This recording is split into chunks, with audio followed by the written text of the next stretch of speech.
Well, I think the Lorcana metagame for Rise of the Floodborn has been solved, and the Ruby Amethyst bounce and the way that we've constructed it here is virtually invincible.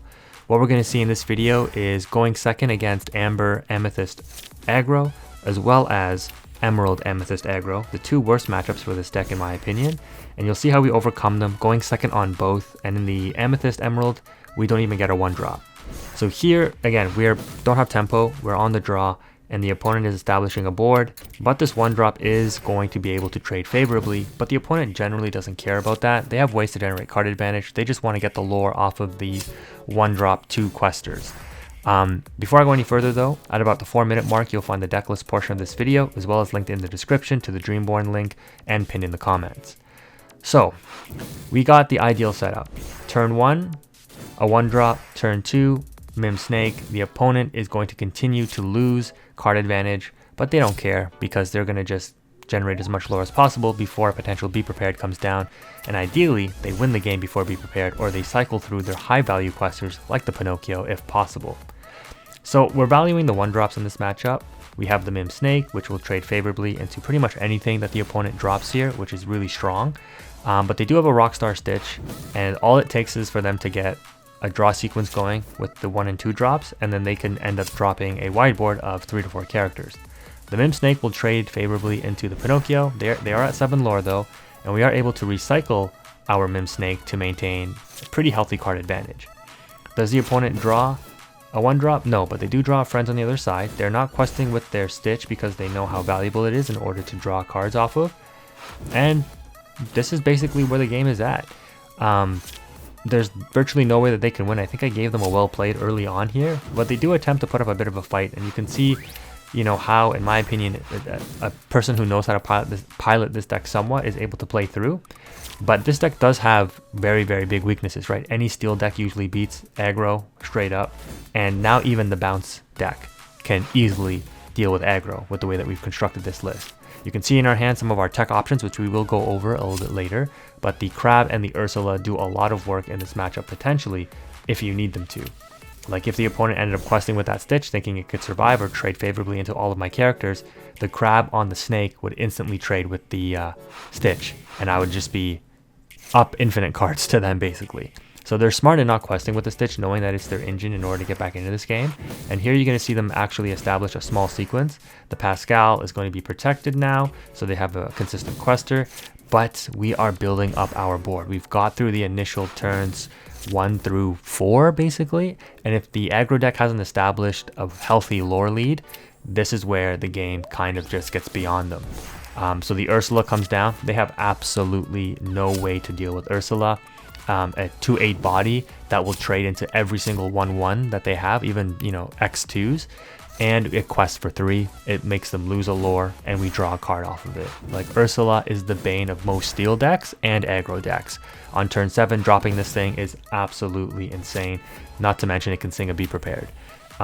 So here you're going to see us think about what we want to do, and I'm like, well, you know, at this point I don't even need to maintain board presence, or sorry, I don't need to out their board. I can just maintain board presence and just quest for game next turn. That's exactly what you see me do here, and I think I drop another well played because at this point, well, I knew the game was over earlier on, but I think even the opponent gives me the well played here, knowing that it's over as well. They're just going to show what they have, but we just quest for game next turn, and that's how easy it is now to deal with aggro. And every other matchup, of course, you absolutely destroy it with Ruby Amethyst bounce, but let's go ahead and take a look at the deck list.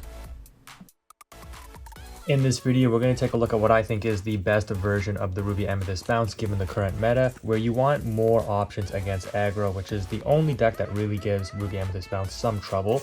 And so let's get straight into it. To start off, we've upped our ratio of 1-drops from 6 to 8. We're going the full 4 mini and 4 Olaf. And the reason for this is because you want to see this on turn 1. You want to be able to drop something so that you have an option on turn 2 to use Teeth and Ambitions with. You have an option to bounce back a character with the Mim Snake on turn 2.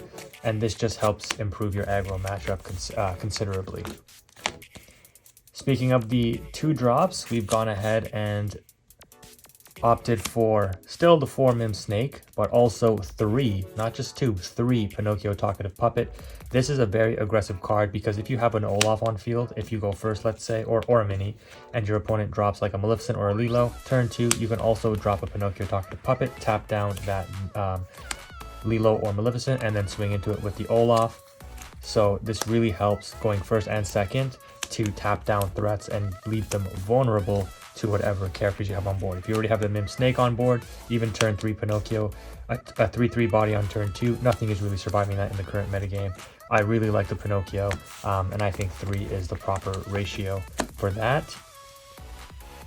And to round out the 2 drops, we've got 4 Teeth and Ambitions. No need to explain that because it's pretty self-explanatory. So I've cut the Arthurs and the LeFous from this package because while they are considerably very, very good, they don't really do anything to help you progress your aggro matchup.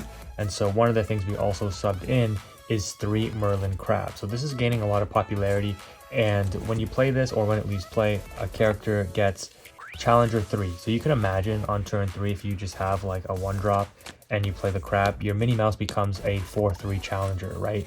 It's absolutely crazy. Your Minnie Mouse Surfer becomes a 4/3 Evasive. It's absolutely insane what you can get off of this card. And it turns basically any card on board into a pseudo Maui, right? So you don't need to necessarily drop the Maui and challenge right away. If you already have any character on board, give it +3, and it's swinging into anything that is a threat and that is exerted. Dropping the Crab and the Pinocchio Puppet is also an insane combination. We've opted for 3 Minnie Mouse Stylish Surfer. I was considering cutting this card, but I just think in certain matchups this card just does too much work. So while you are focused on dealing with the aggro strategies, you still need your other cards to deal with other matchups, and Mini Surfer is very good for that. In the aggro matchup, you probably ink this. In other matchups, you play this out and you go the aggro route or the aggressive route. We continue to play the 3 Maleficent Sorceress and the 4 Maleficent Sorceress and 4 Friends on the other side. Still a very strong package. Probably, I don't want to say the best package from set 1, but it's extremely strong, of course. And then, in my opinion, the best Amethyst card in the game now, Madam Mim Fox. The amount of utility you get off this thing, it's good at every point in the game. Just like Mim Snake, but obviously this one has Rush. Inkable has Rush as a 4/3, bounces back a card, which is a plus, not a detriment. Like, you can get so much insane combinations of stuff with the Mim cards. That's why they're broken. Not broken, but very good. 3 Merlin Rabbits still, so this ratio hasn't changed. Again, the reason we don't play 4 is because once you see 1 in rotation and you bounce it back a few times, it's pretty much gotten its use, and you don't want to sit with like 2 or 3 of these in your hand because they're kind of clunky. We continue to play 4 Goat, of course, in my opinion, the second best Amethyst card in the game now. I mean, Friends on the other side is very good, but just the ability to close games out with Goat is extremely strong. And just like I was explaining with the Crab, this is why you don't need 4 Maui, but Maui is still an insanely good character because he's just instant removal when you drop him, and he 2-for-1s. So you still want to play at least 3 in my opinion. I was considering dropping my Yzma, but I opted to cut one of the Lady Tremaines instead, just because in actual gameplay, like practical use, I found that the Yzma draw 2 for myself, like putting back one of my cards, came up way more than I thought it would, and I opted to keep the 2 Yzmas in. And the Lady Tremaines with this build, since it is more aggressive in dealing with established boards, like the Lady Tremaine shouldn't need to be cycled and be that aggressive in the removal, because you're removing threats earlier than normal, right, with tapping things down and challenging things. So I think 2 Lady Tremaine in this one is good enough, and the 2 Yzma, like I said, in a simplified game state when you stabilize the board, being able to just get some advantage off of Yzma bounce back draw cards is actually pretty good from my experience. I didn't think it would be, but it definitely was. And then to round out your packages here, you have your 4 Be Prepared. This is your board reset, your removal in case things go sideways. And then another new addition is Double Ursula. And this card helps do what the Lady Tremaine, the baby one, Overbearing Matriarch, does. And if the game gets too far away from you, the clawback of the lore helps in these games that are becoming increasingly more tight.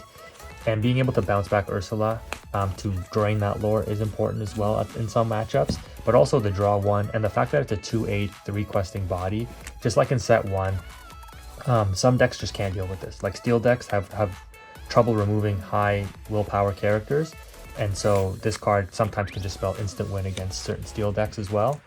And then 3 Maleficent Dragons down from 4, because again, you are removing things, or you have more options to remove things with the Merlin Crab Challenge, the Pinocchio Tap Down, etc. You shouldn't necessarily need 4 Maleficent Dragons. So that is the deck list. It's proven to be very effective, but let's go ahead and take a look at a match or two and see how it actually performs.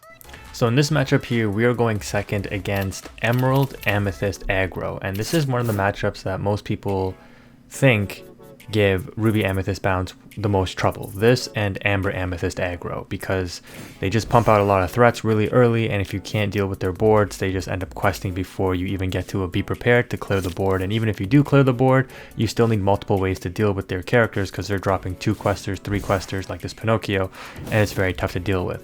You can see that we aggressively mulliganed at the start of the game and we didn't get a 1-drop. A 1-drop here would have been probably lights out for this opponent, but unfortunately not getting the 1-drop means that our teeth on turn 2 isn't live, and even going second we could have clawed back some advantage here or prevented the opponent from running away with the lore. But because they go first, they have tempo, we don't have the 1-drop. You can see the board state. The opponent's already at 5 lore on turn 3. They've been able to cycle their Pinocchio protected, and they also will have a Pascal questing every turn that's protected with evasive, and then cycle with their Mims because they got 2 Mim Foxes. So this is like an ideal setup for the the Emerald Amethyst player here. We are playing a little bit slow, but we are slowly establishing our board, and we do have multiple be prepared if we can get to that state to just shut the opponent down, because these decks are bricky to a certain extent because they do play a lot of uninkables. And if we can just cycle through some of their inkable aggro cards, we can kind of put them in a state where these be prepared will do a lot of work against them and they can't claw back enough advantage in order to make up for the lost card advantage. So you can see here we now finally establish our Minnie Mouse, which will deal with the Pascal evasive, and I really wanted to preserve my Pinocchio, so I Mim Snake it back to hand on the second Mim Snake here. The opponent drops a Cusco, which is a bit of a problem here. They're going to opt to crash their Mim Fox into my Mim Snake.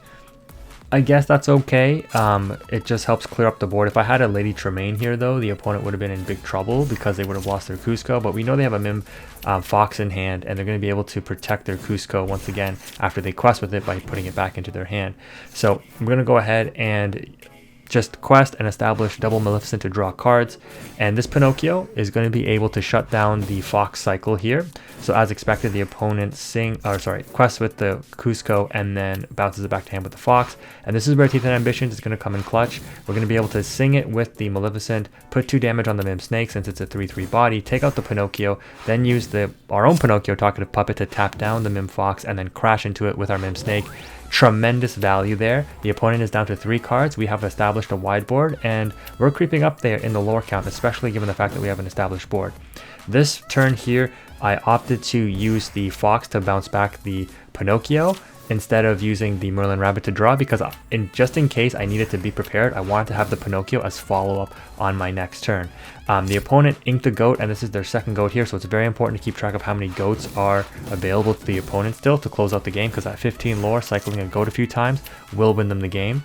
So we opt to take out that goat with Pinocchio tap down, take it out with the Mim Fox. We drop the Merlin Rabbit, draw a card. The opponent expectedly drops a Cusco, but at this point the Cusco can't do enough. They can't play goat and a Mim card to win the game, especially if we drop this Ursula that we just drew, which is absolutely insane. So the clawback of 1 lore means that most they can go to 19, even if they had a goat and another Merlin card. They don't though, and therefore we have game on board. The opponent realizes it, give us the well played, and that is a GG.